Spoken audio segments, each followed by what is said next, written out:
नमस्कार दोस्तों, अगर आप भी राजस्थान रॉयल्स और दिल्ली कैपिटल्स के बीच खेले गए टाटा आईपीएल 2026 के 43वें मुकाबले का जबरदस्त रोमांच देखकर उत्साहित हैं, तो हमारी इस वीडियो को एक लाइक जरूर करें। आज की इस वीडियो के लिए हमारा लक्ष्य सिर्फ 100 लाइक्स का है, इसलिए दिल खोलकर वीडियो को सपोर्ट करना मत भूलिएगा। दोस्तों, आपको बता दें कि टाटा आईपीएल 2026 अब बेहद दिलचस्प मोड़ पर पहुंच चुका है, जहां हर मुकाबला फैंस के लिए किसी बड़े त्योहार से कम नहीं लग रहा। इसी कड़ी में आज का ये शानदार मुकाबला भी कुछ अलग ही रंग लेकर आया, जहां आमने सामने थीं आईपीएल इतिहास की दो दमदार टीमें। एक तरफ थे रियान पराग की अगुवाई वाली राजस्थान रॉयल्स, तो दूसरी ओर अक्षर पटेल की कप्तानी में खेल रही दिल्ली कैपिटल्स। मुकाबले की शुरुआत जयपुर के सवाई मानसिंह क्रिकेट स्टेडियम में हुई, जहां टॉस के लिए दोनों कप्तान मैदान पर आए। किस्मत ने राजस्थान का साथ दिया और टॉस उनके पक्ष में गया। इसके बाद कप्तान रियान पराग ने बिना देर किए पहले बल्लेबाजी करने का फैसला लिया और दिल्ली को गेंदबाजी के लिए आमंत्रित किया। ऐसे में राजस्थान की टीम जब मैदान पर उतरी तो सभी की निगाहें उनके ओपनिंग जोड़ी पर टिकी हुई थीं। पारी की शुरुआत करने के लिए यशस्वी जायसवाल और वैभव सूर्यवंशी मैदान में आए। दोनों खिलाड़ियों पर टीम को मजबूत और तेज शुरुआत दिलाने की बड़ी जिम्मेदारी थी। तो वहीं दिल्ली की तरफ से पहला ओवर मिचेल स्टार्क को सौंपा गया और शुरुआत होते ही मुकाबला दिलचस्प हो जाता है। दुनिया के खतरनाक गेंदबाजों में गिने जाने वाले स्टार्क का स्वागत यशस्वी जायसवाल अपने आक्रामक अंदाज में करते हैं। पहली ही गेंद पर जब स्टार्क बैक ऑफ लेंथ डालकर लय पकड़ने की कोशिश कर रहे थे, तभी जायसवाल ने जोरदार पुल शॉट खेला। बल्ले से शानदार टाइमिंग हुई और गेंद सीधे दर्शकों के बीच छक्के के लिए चली गई। ऐसा लग रहा था कि आज जायसवाल कुछ खास करने वाले हैं, लेकिन कहानी यहीं खत्म नहीं होती। ओवर की तीसरी गेंद पर स्टार्क जोरदार वापसी करते हैं और सबको चौंका देते हैं। उन्होंने शरीर की लाइन पर तेज गेंद डाली, जिस पर जायसवाल बड़ा शॉट खेलने के चक्कर में फंस गए। फुल टॉस गेंद को लेग साइड की तरफ मारने की कोशिश में गेंद बल्ले का बाहरी किनारा लेकर हवा में उठ गई। स्टार्क ने खुद आगे बढ़कर आसान कैच पकड़ लिया और जायसवाल की पारी का अंत कर दिया। इस तरह जायसवाल 6 रन बनाकर पवेलियन लौट गए। राजस्थान को शुरुआती झटका लग चुका था। अब पहले ही ओवर में नए बल्लेबाज के तौर पर ध्रुव जुरेल क्रीज पर आए। इस ओवर में कुल मिलाकर सिर्फ 7 रन ही बन सके। इसके बाद दूसरे छोर से गेंदबाजी के लिए काइली जेमिसन आते हैं। दूसरे ओवर में उनका सामना वैभव सूर्यवंशी से होता है और आते ही पहली गेंद पर वैभव ने शानदार शॉट खेलते हुए जड़ में डाली गई गेंद को क्रीज में खड़े खड़े पंच किया और मिड ऑफ की दिशा में चौका बटोर लिया। वैभव अच्छी लय में दिख रहे थे, लेकिन जेमिसन ने तुरंत जवाब दिया। अगली ही गेंद पर उन्होंने सटीक यॉर्कर डाली, जिसने वैभव की गिल्लियां बिखेर दी। इस शानदार गेंद के सामने वैभव पूरी तरह चूक गए और बोल्ड होकर वापस लौटे। महज 4 रन बनाकर उनका सफर खत्म हो गया। इस तरह राजस्थान की टीम ने 12 रन के स्कोर पर ही अपने 2 अहम। अब हालात ऐसे बन चुके थे कि कप्तान रियान पराग को खुद मैदान पर उतरकर जिम्मेदारी संभालनी पड़ी। पारी का तीसरा ओवर एक बार फिर मिचेल स्टार्क के हाथों में था। 2 बड़े विकेट जल्दी गिर जाने के बाद अब ध्रुव जुरेल और रियान पराग पर टीम को संभालने की बड़ी जिम्मेदारी थी। ऐसे में तीसरे ओवर की पहली ही गेंद पर ध्रुव जुरेल ने कमाल का आत्मविश्वास दिखाया और शानदार कवर ड्राइव खेलते हुए गेंद को तेजी से चौके के लिए भेज दिया। ओवर की आखिरी गेंद पर रियान पराग स्ट्राइक पर आए और उन्होंने भी मौका नहीं गंवाया। फ्रंट फुट पर आकर छोटी लेंथ की गेंद को बेहतरीन तरीके से टाइम किया और गेंद को बाउंड्री पार 4 रन के लिए पहुंचा दिया। 3 ओवर के बाद टीम का स्कोर 21 रन हो चुका था, लेकिन शुरुआती 2 झटकों के चलते राजस्थान की बल्लेबाजी अभी भी दबाव में नजर आ रही थी। दिल्ली के गेंदबाजों ने शुरुआत में शानदार अनुशासन दिखाया था। इसके बाद चौथा ओवर लेकर काइली जेमिसन आए। इस ओवर की तीसरी गेंद पर ध्रुव जुरेल ने अपनी क्लास दिखाई और पैरों पर आई गेंद को बड़ी खूबसूरती से फ्लिक करते हुए चौके के लिए भेज दिया। अब धीरे धीरे टीम की पारी संभलती हुई दिखाई दे रही थी और दोनों बल्लेबाज समझदारी से रन जोड़ रहे थे। 5वां ओवर डालने खुद कप्तान अक्षर पटेल आए, लेकिन ध्रुव जुरेल ने यहां भी आक्रामकता दिखाई और दूसरी ही गेंद पर शानदार कट शॉट खेलते हुए गेंद को सीमा रेखा से पार 4 रन के लिए पहुंचा दिया। हालांकि पहले 5 ओवर में टीम सिर्फ 36 रन ही बना सकी थी।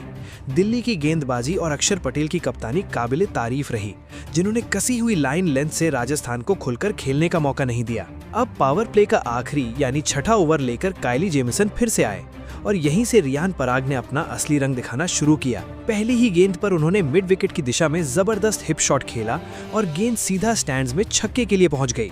दूसरी गेंद पर पराग ने फिर आक्रमण जारी रखा। ऑफ स्टंप के बाहर उठती हुई गेंद को अपरकट करने की कोशिश की। गेंद बल्ले का किनारा लेकर थर्ड मैन की तरफ गई और चौका मिल गया। लगातार 2 बाउंड्री के बाद तीसरी गेंद पर पराग और भी खतरनाक हो गए। उन्होंने आगे बढ़कर कवर्स के ऊपर से शानदार शॉट लगाया और गेंद एक बार फिर दर्शकों के बीच छक्के के लिए जा पहुंची। इस धमाकेदार ओवर की बदौलत पावर प्ले के 6 ओवर खत्म होने तक राजस्थान की टीम 56 रन तक पहुंच गई और मुकाबले में वापसी के संकेत दे दिए। 2 शुरुआती झटकों का असर अब रियान पराग और ध्रुव जुरेल की बल्लेबाजी पर बिल्कुल भी दिखाई नहीं दे रहा था। पारी का 7वां ओवर लेकर फिर से कप्तान अक्षर पटेल गेंदबाजी के लिए आते हैं। इस ओवर की तीसरी गेंद पर ध्रुव जुरेल ने शानदार टाइमिंग दिखाते हुए छोटी लेंथ की गेंद को लेट कट के जरिए थर्ड मैन की दिशा में भेज दिया और गेंद तेजी से चौके के लिए निकल गई। इसी के साथ दोनों बल्लेबाजों के बीच 50 रन की अहम साझेदारी भी पूरी हो गई। अब टीम धीरे धीरे मैच में वापसी करती नजर आ रही थी, लेकिन अक्षर पटेल की सटीक और कसी हुई गेंदबाजी ने राजस्थान को खुलकर खेलने का मौका नहीं दिया। दबाव बनाए रखते हुए जब 8वां ओवर कुलदीप यादव लेकर आए तो पराग और जुरेल ने समझदारी दिखाते हुए सिर्फ सिंगल डबल से काम चलाया और इस ओवर में केवल 7 रन ही जुटाए। 8 ओवर के बाद टीम का स्कोर 71 रन हो चुका था और बल्लेबाजी अभी भी पूरी तरह सहज नहीं दिख रही थी। हालांकि दोनों बल्लेबाजों ने धैर्य बनाए रखा और टीम को संभाले रखा। अब वक्त था तेजी लाने का। ऐसे में 9वां ओवर लेकर एक बार फिर अक्षर पटेल आए, लेकिन इस बार रियान पराग ने आक्रामक रुख अपनाया। पहली ही गेंद पर उन्होंने सीधा बल्ला चलाते हुए साइड स्क्रीन की ओर एक शानदार छक्का जड़ दिया, जिसे देखकर दर्शक भी तालियां बजाने लगे। पराग यही नहीं रुके, अगली गेंद पर उन्होंने लेंथ बॉल को जल्दी पड़ते हुए मिड विकेट की दिशा में जोरदार पुल शॉट लगाया और लगातार दूसरा छक्का जमा दिया। इस ओवर में कुल 14 रन आए और 9 ओवर के बाद टीम का स्कोर 85 रन तक पहुंच गया। राजस्थान की टीम अपनी पहचान के मुताबिक खुलकर बल्लेबाजी नहीं कर पा रही थी, लेकिन पराग और जुरेल की साझेदारी दिल्ली के लिए खतरे की घंटी बनती जा रही थी। इसके बाद 11वां ओवर लेकर टी नटराजन आए, जिसकी तीसरी गेंद पर रियान पराग ने 1 रन लेकर अपना अर्धशतक पूरा किया और बल्ले को उठाकर जश्न मनाया और पूरा स्टेडियम तालियों से गूंज उठा। लेकिन 5वीं गेंद पर रियान पराग ने मौका मिलते ही फुल टॉस गेंद को कवर के ऊपर से खेलते हुए शानदार चौका जड़ दिया। इसी के साथ टीम ने 100 रन का आंकड़ा भी पार कर लिया। ओवर की आखिरी गेंद पर पराग ने फिर आक्रमण किया। बैक ऑफ लेंथ गेंद को उन्होंने पूरी ताकत से मारा और गेंद को स्टैंड्स में छक्के के लिए भेज दिया। इस ओवर में कुल 15 रन बने और 11 ओवर के बाद टीम का स्कोर 106 रन हो गया, जिससे मुकाबला एक बार फिर रोमांचक मोड़ पर पहुंच गया। दोस्तों, इस समय तक रियान पराग अपना शानदार अर्धशतक पूरा कर चुके थे और बेहद आत्मविश्वास के साथ बेहतरीन बल्लेबाजी करते नजर आ रहे थे। अब 12वां ओवर लेकर अक्षर पटेल आए, लेकिन इस बार ध्रुव जुरेल ने उन पर हमला बोल दिया। ओवर की तीसरी गेंद पर उन्होंने शानदार टाइमिंग के साथ फ्लैट शॉट खेला और गेंद सीधी छक्के के लिए स्टैंड्स में पहुंच गई। इसी के साथ दोनों के बीच 100 रन की बेहतरीन साझेदारी भी पूरी हो गई, जो 102 रन तक पहुंच चुकी थी। लेकिन अगली ही गेंद पर अक्षर पटेल ने जोरदार वापसी की। उन्होंने जुरेल को बड़ा शॉट खेलने के लिए उकसाया और इस बार गेंद हवा में चली गई, जहां ट्रिस्टन स्टब्स ने कोई गलती नहीं की और शानदार कैच पकड़ लिया। इस तरह 114 रन के स्कोर पर राजस्थान को तीसरा बड़ा झटका लगा और ध्रुव जुरेल 42 रन बनाकर पवेलियन लौट गए। अब नए बल्लेबाज के रूप में रविंद्र जडेजा क्रीज पर आए। विकेट गिरने के बाद टीम पर थोड़ा दबाव जरूर था, इसलिए दोनों बल्लेबाज सिंगल डबल के जरिए पारी को आगे बढ़ाने लगे। 13वां ओवर लेकर आए टी नटराजन ने कसी हुई गेंदबाजी करते हुए सिर्फ 5 रन ही दिए और राजस्थान की रफ्तार पर ब्रेक लगा दिया। हालांकि रियान पराग पूरी लय में नजर आ रहे थे और अब उनका फोकस शतक की ओर था। 14वें ओवर में कुलदीप यादव गेंदबाजी करने आए और शुरुआत की 4 गेंदों पर बल्लेबाजों को कोई मौका नहीं दिया, लेकिन 5वीं गेंद पर पराग ने फुल लेंथ गेंद को शानदार तरीके से खेलते हुए चौका बटोर लिया। अब मुकाबला दिलचस्प होता जा रहा था और पराग तेजी से अपने शतक के करीब पहुंच रहे थे। 15वां ओवर टी नटराजन लेकर आए और इस ओवर में बल्लेबाजों ने खुलकर रन बटोरे। चौथी गेंद पर रविंद्र जडेजा ने जोरदार शॉट लगाते हुए छक्का जड़ दिया। इसके बाद आखिरी गेंद पर रियान पराग ने भी लॉन्ग ऑफ की दिशा में शानदार चौका लगा दिया। इस ओवर में कुल 17 रन आए और टीम 15 ओवर के बाद स्कोर 147 रन हो गया। 3 विकेट गिर चुके थे, लेकिन जडेजा और पराग के बीच बन रही साझेदारी अब दिल्ली के लिए खतरे की घंटी बन रही थी। कप्तान अक्षर पटेल भी थोड़े दबाव में नजर आ रहे थे, क्योंकि उनके गेंदबाज विकेट लेने में नाकाम हो रहे थे। अब 16वां ओवर लेकर काइल जेमिसन आए, लेकिन रियान पराग ने यहां भी अपना आक्रामक अंदाज जारी रखा। तीसरी गेंद पर उन्होंने शानदार चौका जड़ा और अगली ही गेंद पर फाइन लेग की दिशा में फ्लिक करते हुए एक और बाउंड्री हासिल कर ली। इस ओवर में कुल 15 रन बने और टीम तेजी से लक्ष्य की ओर बढ़ने लगी। दोस्तों, इस समय रियान पराग 90 रन के आंकड़े तक पहुंच चुके थे और उनका शतक अब ज्यादा दूर नहीं रह गया था। अब मुकाबला अपने रोमांचक मोड़ पर पहुंच चुका था। 17वां ओवर डालने की जिम्मेदारी एक बार फिर मिशेल स्टार्क को सौंपी गई। ओवर की पहली ही गेंद पर रविंद्र जडेजा ने शानदार अंदाज में थर्ड मैन की दिशा में लेट कट खेला और गेंद को चौके के लिए भेज दिया। इस शॉट के बाद मैदान में तालियों की गूंज सुनाई देने लगी। ऐसा लग रहा था कि जडेजा अब खुलकर खेलने के मूड में हैं। लेकिन स्टार्क ने तुरंत जवाब दिया। अगली ही गेंद पर उन्होंने जडेजा को चकमा दिया और गेंद हवा में उड़ गई, जहां आशुतोष शर्मा ने आसान कैच पकड़ लिया। इस तरह 53 रन की अहम साझेदारी टूट गई और जडेजा 20 रन बनाकर वापस लौट गए। राजस्थान को चौथा झटका लग चुका था। अब क्रीज पर नए बल्लेबाज के रूप में डोनोवन फरेरा आए, लेकिन स्टार्क यही नहीं रुके। इसी ओवर की चौथी गेंद पर उन्होंने रियान पराग को भी पवेलियन भेज दिया। पराग ने बड़ा शॉट खेलने की कोशिश की, लेकिन गेंद सीधा अक्षर पटेल के हाथों में चली गई। 90 रन की शानदार पारी खेलने के बाद पराग आउट हुए और 168 के स्कोर पर राजस्थान की आधी टीम वापस लौट चुकी थी। इसके बाद शुभम दुबे बल्लेबाजी के लिए आए। ओवर की आखिरी गेंद पर उन्होंने बेहतरीन चौका लगाकर ओवर का अंत किया। 17 ओवर के बाद टीम का स्कोर 173 रन हो गया था। अब 18वां ओवर कुलदीप यादव के हाथ में था, जो अब तक कसी हुई गेंदबाजी कर रहे थे, लेकिन इस बार डोनोवन फरेरा ने रुख बदल दिया। तीसरी गेंद पर उन्होंने एक्स्ट्रा कवर के ऊपर से जोरदार छक्का जड़ दिया। इसके बाद अगली ही गेंद पर लॉन्ग ऑफ की दिशा में एक और शानदार शॉट खेलते हुए लगातार दूसरा छक्का जमा दिया। फरेरा का तूफान यही नहीं रुका। ओवर की आखिरी गेंद पर उन्होंने तीसरा छक्का जड़ते हुए कुलदीप यादव को पूरी तरह दबाव में ला दिया। इस ओवर में कुल 20 रन आए और 18 ओवर के बाद टीम का स्कोर 193 रन पहुंच गया। शुरुआत में विकेट गंवाने के बावजूद अब टीम 200 के करीब पहुंच चुकी थी। अक्षर पटेल की गेंदबाजी योजना यहां थोड़ी कमजोर पड़ती नजर आई, क्योंकि अंतिम ओवरों में गेंदबाज रन रोकने में नाकाम रहे। हालांकि 19वां ओवर लेकर एक बार फिर मिशेल स्टार्क आए और उन्होंने शुरुआत की 4 गेंदों पर कोई रन नहीं दिया, लेकिन 5वीं गेंद पर डोनोवन फरेरा ने कमाल का शॉट खेला। डीप पॉइंट की दिशा में फुल स्ट्रेच डाइव लगाते हुए शानदार चौका जड़ दिया। इसके बाद आखिरी गेंद पर फरेरा ने फिर अपना जलवा दिखाया और लॉन्ग ऑफ के ऊपर से गेंद को आसमान में भेजते हुए एक शानदार छक्का लगा दिया, जिससे मैच का रोमांच और भी बढ़ गया। टीम इस समय 200 का आंकड़ा पार कर चुकी थी और स्कोर 207 रन तक पहुंच गया था। अब सिर्फ आखिरी ओवर बाकी था, जिसे डालने की जिम्मेदारी टी नटराजन के हाथों में थी। ओवर की पहली ही गेंद पर शुभम दुबे ने बड़ा शॉट खेलने की कोशिश की, लेकिन टाइमिंग सही नहीं बैठी और आशुतोष शर्मा ने मौका नहीं गंवाया। आसान कैच पकड़ते हुए उन्हें पवेलियन भेज दिया। दुबे 6 रन बनाकर आउट हुए और टीम को 208 के स्कोर पर छठा झटका लग गया। अब जोफ्रा आर्चर नए बल्लेबाज के रूप में क्रीज पर आए। दूसरी ओर डोनोवन फरेरा पूरी लय में नजर आ रहे थे। ओवर की तीसरी गेंद पर उन्होंने स्लोअर बाउंसर को शानदार तरीके से पढ़ा और गैप में डालते हुए चौका बटोर लिया। इसके बाद चौथी गेंद पर नटराजन ने लो फुल टॉस डाली, जिसका फरेरा ने पूरा फायदा उठाया और जबरदस्त शॉट खेलते हुए गेंद को सीधे स्टैंड्स में छक्के के लिए भेज दिया। उनका आत्मविश्वास साफ झलक रहा था।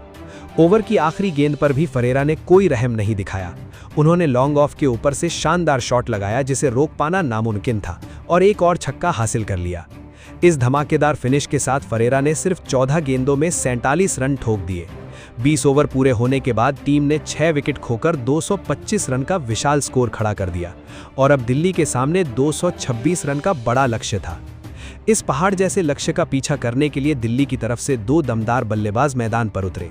पाथुम निसंका और केएल राहुल पर टीम को तेज और मजबूत शुरुआत दिलाने की जिम्मेदारी थी। राजस्थान की ओर से पहला ओवर जोफ्रा आर्चर लेकर आए। इस ओवर में निसंका ने शुरुआत से ही आक्रामक इरादे दिखाए। 5वीं गेंद पर उन्होंने बेहतरीन शॉट खेलते हुए मिड ऑन के ऊपर से गेंद को चौके के लिए भेज दिया, जिसे देखकर दर्शक भी उत्साहित हो उठे। अगली ही गेंद पर निसंका ने अपना खतरनाक रूप दिखाया। उन्होंने गेंद की लाइन को भापते हुए शानदार फ्लिक शॉट लगाया और गेंद फाइन लेग के ऊपर से उड़ती हुई सीधे छक्के के लिए स्टैंड्स में जा पहुंची। इस ओवर में कुल 11 रन बने और दिल्ली को एक शानदार शुरुआत मिल चुकी थी। अब दूसरे छोर से पारी का दूसरा ओवर लेकर नांद्रे बर्गर आए और केएल राहुल ने उनका स्वागत पहली ही गेंद पर एक बेहतरीन फ्लिक शॉट के साथ किया। टाइमिंग इतनी सटीक थी कि गेंद देखते ही देखते बाउंड्री के बाहर 4 रन के लिए चली गई।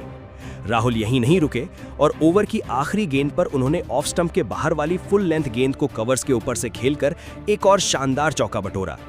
इस ओवर से कुल 8 रन आए और दिल्ली की टीम 2 ओवर में 19 रन बनाकर रिक्वायर्ड रन रेट के साथ चल रही थी। तीसरा ओवर लेकर जोफ्रा आर्चर वापस आए तो पाथुम निसंका ने उनकी रफ्तार का पूरा फायदा उठाया। एक शॉर्ट गेंद को पुल करने के प्रयास में गेंद उनके हेलमेट से लगकर पॉइंट की दिशा में चौके के लिए निकल गई। अगली गेंद पर निसंका ने शानदार प्लेसमेंट दिखाते हुए गेंद को गाइड किया और बैक टू बैक बाउंड्री हासिल की। केएल राहुल और पाथुम निसंका के बीच एक मजबूत साझेदारी पनप रही थी और राहुल ने 5वीं गेंद पर आर्चर की छोटी लेंथ वाली गेंद पर एक कड़क फ्लैट 6 जड़ दिया। इस बड़े ओवर से 15 रन आए और 3 ओवर के बाद स्कोर 34 रन हो गया। इन दोनों की बल्लेबाजी राजस्थान के लिए खतरे की घंटी थी और चौथे ओवर में नांद्रे बर्गर के आते ही निसंका ने एक ओवर पिच गेंद पर गगनचुंबी छक्का जड़कर गेंदबाज को दबाव में डाल दिया। निसंका ने इसी ओवर की 5वीं गेंद पर फिर से वही कमाल दोहराया और एक और छक्का लगाकर ओवर से 15 रन बटोर लिए। 4 ओवर में दिल्ली का स्कोर 49 रन तक जा पहुंचा था, जिसे देखकर कप्तान रियान पराग काफी निराश नजर आए। 5वें ओवर में तुषार देशपांडे ने कसी हुई गेंदबाजी की कोशिश की, लेकिन चौथी गेंद पर निसंका ने लो फुल टॉस का फायदा उठाते हुए फाइन लेग पर चौका जड़ दिया और 5 ओवर के बाद टीम ने 59 रन बना लिए।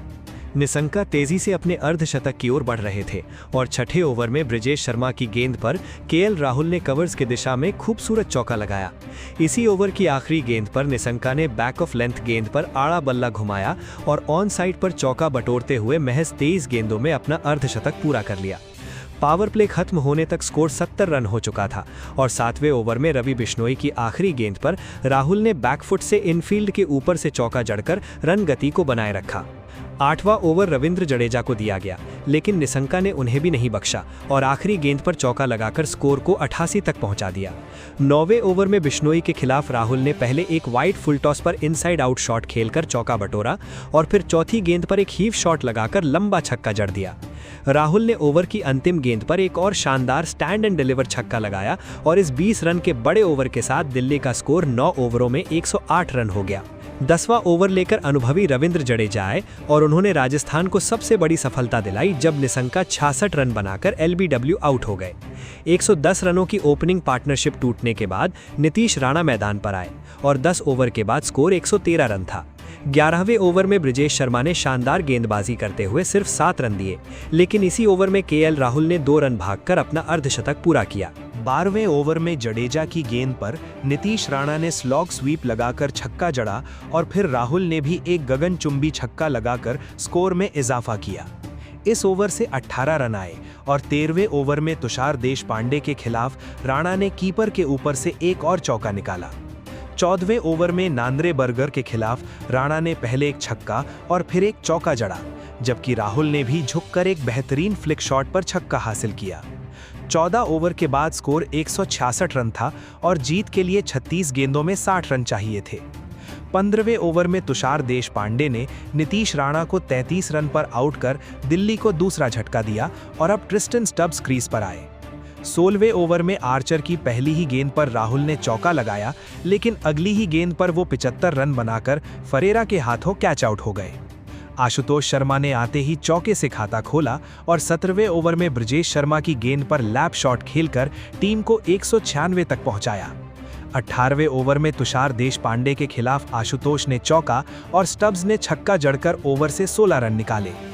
आखिरी 12 गेंदों में 14 रन चाहिए थे और 19वें ओवर में आर्चर की अंतिम गेंद पर स्टब्स ने चौका लगाकर स्कोर 221 तक पहुंचा दिया। अंतिम ओवर में 5 रन की जरूरत थी और आशुतोष शर्मा ने ब्रिजेश शर्मा की पहली ही गेंद पर चौका लगाकर स्कोर बराबर कर दिया, जिसके बाद एक नो बॉल के जरिए दिल्ली ने 7 विकेट से ये ऐतिहासिक जीत दर्ज की। तो दोस्तों, आप आज दिल्ली कैपिटल्स की इस शानदार जीत और केएल राहुल की बल्लेबाजी को 10 में से कितने अंक देंगे? प्रतिक्रियाएं कमेंट में करें। धन्यवाद।